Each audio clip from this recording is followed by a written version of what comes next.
Schools को तैयार करने की कोशिश अब हो रही है, तो कुछ नए कदम कैसे उठाए जाएंगे? मैं समझता हूँ आज समय की आवश्यकता है कि हम अपने सिस्टम को, अपने एजुकेशन सिस्टम को स्ट्रेंथन करें, कंसोलिडेट करें, उसका सशक्तिकरण करें, क्योंकि वर्तमान में अगर आप पूरा हिमाचल प्रदेश की प्राथमिक पाठशालाओं से लेके सीनियर सेकेंडरी स्कूल्स की संख्या की बात करेंगे, लगभग कुछ 16,000 से अधिक हमारे सरकारी संस्थान हैं। लेकिन आज आवश्यकता हो चुकी है कि समय के अनुसार इस तरह से एक तरह से इनरोलमेंट में भी कमी आई है, बेहतर सुविधाएं बच्चों को मिले, पर्याप्त मात्रा में स्टाफ उनके पास उपलब्ध हो। और इस विषय को लेके जब हाल में फाइनेंस कमीशन का भी हमारा हिमाचल का दौरा था, शिमला का दौरा था, काफ़ी विस्तार से इस पर चर्चा हुई, उनकी तरफ से भी सुझाव आया है जो पहले से ही मैं समझता हूँ हमारे विचाराधीन है कि हमने जहाँ पर स्ट्रेंथ कम है स्कूल्स में बच्चों की और नज़दीक में ही उदाहरण के तौर पे 1.5-2 किलोमीटर में दूसरा हमारे पास वहाँ पर पाठशाला है, तो हम ऐसे स्कूल्स को मर्ज करें। तो इस सोच के साथ पिछले वर्ष भी हमारे कई आपके लेस देन 2 जहाँ पर 2 या 2 से कम बच्चे थे, डिस्टेंस भी नज़दीक था, तो इन स्कूल्स को मर्ज किया गया। जीरो इनरोलमेंट के भी कुछ स्कूलों को मर्ज करके लगभग की संख्या 700 के आसपास बनती है। और इस वर्ष भी मैं समझता हूँ हम ये प्रयास करेंगे कि जहाँ पर हमारी स्टाफ का कमी है, जहाँ हम बैच वाइज के माध्यम से, डायरेक्ट रिक्रूटमेंट के माध्यम से भी अपने ये खाली पड़े पद है उनको भरने की कवायद प्रारंभ है। साथ ही साथ युक्तिकरण के माध्यम से, रैशनलाइजेशन के माध्यम से, जहाँ पर मैं समझता हूँ इनरोलमेंट कम है, जैसे उदाहरण के तौर पे मैंने 2 या लेस देन 2 की बात कही है, वहाँ पर वहाँ का स्टाफ हमारे उन स्कूलों में जाएं जहाँ पर आपकी संख्या ज़्यादा बनती है। तो इन टोटल लगभग कोई 700-800 स्कूल है जहाँ पर हमारी संख्या बच्चों की काफ़ी कम है। और प्रथम चरण में हम उन्हीं स्कूल्स को चिन्हित करेंगे जहाँ पर आपका डिस्टेंस आपका 1.5-2 किलोमीटर के आसपास है। इस सोच के साथ हमारा विशेषकर, क्योंकि एलिमेंट्री एजुकेशन में अधिकतर स्कूल है, हमारा डायरेक्टरेट अपना प्रारूप तैयार कर रहा है और शीघ्र मैं समझता हूँ इसके बारे में हम निर्णय लेंगे। सर, जो डिस्टेंस तय किया गया है, जैसे ग्रामीण इलाकों में काफी दूरी पर भी स्कूल्स हैं और एनरोलमेंट काफी कम है, तो उनके लिए कुछ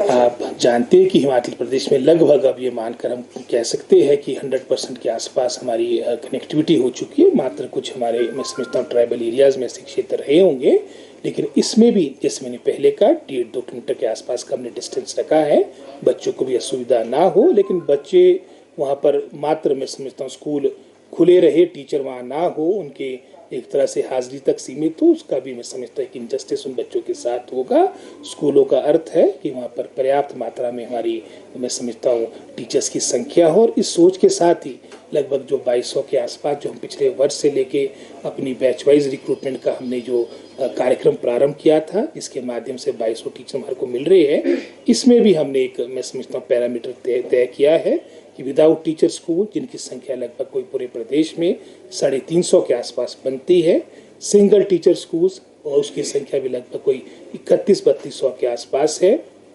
और स्कूल ऑफ एक्सीलेंस जो 850 के आसपास जो हमने नोटिफाई किए हैं, हम इन तीनों, मैं समझता हूँ, स्कूलों को प्राथमिकता देंगे। और हमारा पूरा प्रयास रहेगा कि अधिकतर इन पदों को भरा जाए, क्योंकि अधिकतर पद हमारे दुर्गम क्षेत्र, जैसे आपने भी कहा, जहाँ पर डिस्टेंस ज़्यादा रहता है, तो शीघ्र मैं समझता हूँ जैसे हमारा इसके बारे में जो हमारी अपॉइंटमेंट ऑर्डर्स है ये बहुत ही शीघ्र मैं समझता हूँ सार्वजनिक हो जाएंगे और इन सभी हमारे टीचर्स की सेवाएं इन क्षेत्रों में ली जाएंगी। डीजीटी जेबीटी में क्या भर्ती नियम प्रस्ताव सर तैयार किया? अभी ऐसा कोई प्रस्ताव नहीं है। अभी जो आपके आरएनपी रूल्स है उसके अकॉर्डिंग ही इनकी रिक्रूटमेंट हो रही है। सर, एनटीटी में एक इशू आया है, आंगनबाड़ी वर्कर्स ने अल्टीमेटम भी दे दिया है कि 18 जुलाई को वो धरना प्रदर्शन करेंगी, 70% कोटा उन्हें दिया जाए। अब प्रॉब्लम थोड़ी डिपार्टमेंट में एजुकेशन में ये कोटा सिस्टम की भी काफ़ी रहती है, और इसके कारण कई दफ़ा ये अपॉइंटमेंट्स हमारी जो आपकी, मैं समझता हूँ, दिनों और महीनों में होनी, तो उसमें कई साल लग जाते हैं। कई कोर्ट मैटर्स भी काफ़ी टाइम से लंबित रहते हैं। आपने देखा होगा पीछे आपके शास्त्री का था या आपका जेबीटी का था, काफ़ी लीगल बैटल्स इसमें रही है। मैं इसको, आपने मामला मेरे संज्ञान में लाया है, इसको देखेंगे। लेकिन सरकार बिल्कुल स्पष्ट रूप में चाहती है कि जो हमारे प्री नर्सरी स्कूल्स है ये प्रदेश में फंक्शनल हो, और इसी सोच के साथ हम लगभग कोई 6100 के आसपास एनटीटी टीचर्स को रिक्रूट करने का, जो माननीय मुख्यमंत्री ने अपनी बजट स्पीच में भी कहा था, कैबिनेट से भी उसकी स्वीकृति मिल गई है, ये कार्यक्रम शीघ्र प्रारंभ करेंगे। सर, स्कूलों में नशे के खिलाफ एंटी ड्रग्स फाइट्स बनने जा रहे हैं, कब से ये बनेंगे और किस तरह से बच्चों को जागरूक किया जाएगा? मैं समझता हूँ एक प्रभाव बड़ा महत्वपूर्ण हमारा एक कार्यक्रम पुलिस विभाग हिमाचल के द्वारा in coordination with education department चला है और इसको और मैं समझता हूँ सुदृढ़ता के साथ इसका हर तरह से इसको लागू करने के लिए जो भी मैं समझता हूँ डिसीजंस लेने पड़ेंगे एजुकेशन डिपार्टमेंट के स्तर पर वो लिए जाएंगे और इसको मैं समझता हूँ एक प्राथमिकता के आधार पर, क्योंकि एक बहुत बड़ा ये भी एक मेनेंस प्रदेश में आ रहा है और इसके लिए डिपार्टमेंट सजग है। यह कि एक समय था जब हिमाचल प्रदेश में हमारे को दुर्गम क्षेत्रों में आपके प्राथमिक पाठशालाओं की 1-1.5 किलोमीटर में आपके स्कूल्स खुले थे। ये 80-90 के दशक की बात कर रहा हूँ। उस वक्त समय की आवश्यकता भी थी, सड़कें भी कम थी। आज तो लगभग कोई 41-42 हज़ार किलोमीटर सड़कें हैं जो PWD के अधीन है। आज समय आ चुका है कि हम अपने खुले हुए संस्थानों को सुदृढ़ करें, कंसोलिडेट करें, स्ट्रेंथन करें। और ये भी हाल में ही फाइनेंस कमीशन जब गवर्नमेंट ऑफ इंडिया का भी प्रदेश में आया था, जिस तरह की समस्या हिमाचल प्रदेश में आ रही है अन्य प्रदेशों में इस तरह की समस्या आ रही है और उनका भी सुझाव था कि हम मैं समझता हूँ मर्जर की ओर जाए और जहाँ पर डिस्टेंस कम होंगे, उदाहरण के तौर पे 1.5-2 किलोमीटर के अंदर हमारा दूसरा आपकी प्राथमिक पाठशाला होगी, तो हम मर्जर का भी मैं समझता प्रस्ताव ला रहे हैं। टोटल तो लगभग कुछ 700-800 के आसपास है, लेकिन प्रथम चरण में हम वही करेंगे जहाँ उदाहरण के तौर पे 1-2 बच्चे हैं और नज़दीक में कोई 1.5 किलोमीटर के अंदर या पास दूसरा विकल्प है। तो इस सोच के साथ भी हम आगे बढ़ रहे हैं। और आपको याद होगा पिछले वर्ष भी जो जीरो एनरोलमेंट के आपके लगभग कोई 600-700 स्कूल्स थे जहाँ लेस देन 2 यानी 2 बच्चों से कम जहाँ पर एनरोलमेंट थे, हमने कुछ स्कूल्स आपके मर्ज किए थे इसी क्रम पे, ताकि आने वाले समय के लिए हमारा शिक्षा विभाग और बेहतर तरीके से कार्य कर सके, हमारा डिपार्टमेंट स्ट्रेंथन हो। विभाग इस ओर कार्य कर रहा है। स्टेट अवार्ड पॉलिसी को लेकर भी आपने बैठक की होगी, क्या है इसमें भी थोड़ा हम मैं समझता हूँ संशोधन लाने की बात कर रहे हैं। जो बातें वो तो है ही है, लेकिन निश्चित रूप में हमारी जो एक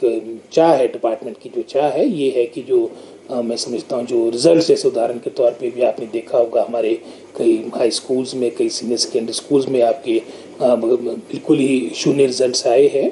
और जहाँ पर स्टाफ ना हो वो तो एक कारण बनता है कि वहाँ पर बच्चों ने कम स्टडीज़ की हो। कुछ ऐसे उदाहरण भी हैं जहाँ पर लगभग आपका पूरा स्टाफ था फिर भी आपके रिजल्ट्स ठीक नहीं आए, वो तो एक और मैं समझता हूँ इनजस्टिस है। सारी बातों को लेकर हम ये भी देखेंगे कि जिनको हम ये स्टेट अवार्ड दे रहे हैं उनका प्रदर्शन धरातल पे अपने स्कूल पे क्या है। एक तरह से जवाबदेही हम चाहिए स्टेट अवार्डीज़ की बात हो, चाहे एक्सपोजर टूर्स आपके फॉरेन के लिए हो रहे हैं, कहीं ना कहीं अपने स्कूल के साथ उनकी जो मैं समझता हूँ परफॉर्मेंस है उसके साथ इन सब बातों को जोड़ना चाह रहे हैं। डीपी के आरएनपी रूल्स को लेकर किसके बारे में कहा है कि हम नियमों के अनुसार इन अपॉइंटमेंट्स को करेंगे। फर्स्ट अपॉइंटमेंट है जैसे मैंने पहले कहा विदाउट टीचर, जहाँ पर आपकी इनरोलमेंट 5 से अधिक है वहाँ पर टीचर मिले, क्योंकि हम मर्जर का भी देख रहे हैं जहाँ पर संख्या और डिस्टेंस नज़दीक है वहाँ पर नज़दीक के हमारे स्कूल में उनका मर्जर हो। और साथ ही साथ लगभग कोई मैं समझता हूँ जो हमारे सिंगल टीचर स्कूल है उसमें भी हम एक तरह से जो जहाँ पर इनरोलमेंट ज़्यादा है, उदाहरण के तौर पे जहाँ पर 40 बच्चे होंगे या फिर आपके दूसरे स्कूल में 15 बच्चे, तो वरीयता वहाँ देंगे जहाँ पर 40 बच्चे, ताकि कम से कम सेकंड टीचर आपका स्कूल में उपलब्ध हो। पूरी पारदर्शिता के साथ, ट्रांसपेरेंसी के साथ हमारी जो ये बैच वाइज अपॉइंटमेंट्स हो रही है इनको स्टेशन दिए जाएंगे। और उसके उपरांत जैसे मैंने 6000 की संख्या बताई थी, 585 हमारे पीजीटी के पद जो हमने कमीशन में लास्ट ईयर दिए थे,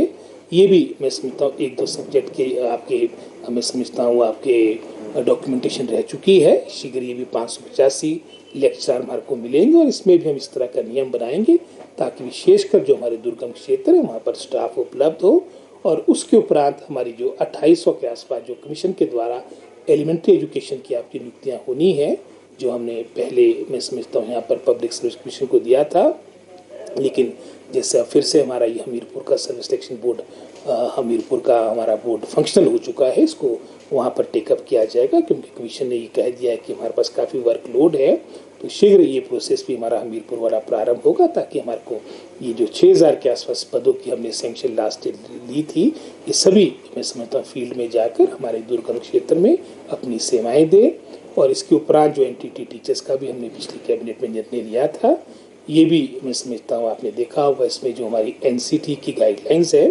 national council for teacher education, उसके अनुरूप आपकी नियुक्तियाँ होगी और इसमें हम प्रायोरिटी देंगे। जो 2 साल से हमारे मान्यता प्राप्त इंस्टीट्यूट से जिनकी डिग्री होगी उनको प्राथमिकता मिलेगी और ये शीघ्र ये भी प्रोसेस आपका प्रारंभ होगा। 1 साल होगा लेंगे, इसमें 1 साल वाले जो हैं अभी 2 साल का ही है और 1 साल का निर्णय मैं समझता हूँ अभी इस बारे में कोई चर्चा नहीं हुई है। तो दूसरा सर मेडल की बात की आपने जी मिला है और मेरे को लगता है कल इसके बारे में सारी क्लियरिटी हो जाएगी आगामी कैबिनेट में। और सर विपक्ष के नेता जयराम ठाकुर ने जो वाटर बोतल है जो बच्चों को दी जा रही है उसको लेकर सवाल उठाए हैं कि वो सब स्टैंडर्ड है और क्या किसी ठेकेदार को फायदा पहुंचाने के लिए सरकार ने बोतल दी। मैं समझता हूँ इस तरह की सोच राजनीति से प्रेरित है और मैं समझता हूँ इसके पीछे सोच यही थी कि जो हमारे मैं समझता हूँ छोटी एज के बच्चे हैं उनको एक प्रॉपर सुविधा हो और अगर इस तरह की कोई बात अगर लिखित में देंगे तो उसकी भी हम जांच कराएंगे, पर मेरे संज्ञान में ऐसा कोई मामला नहीं है।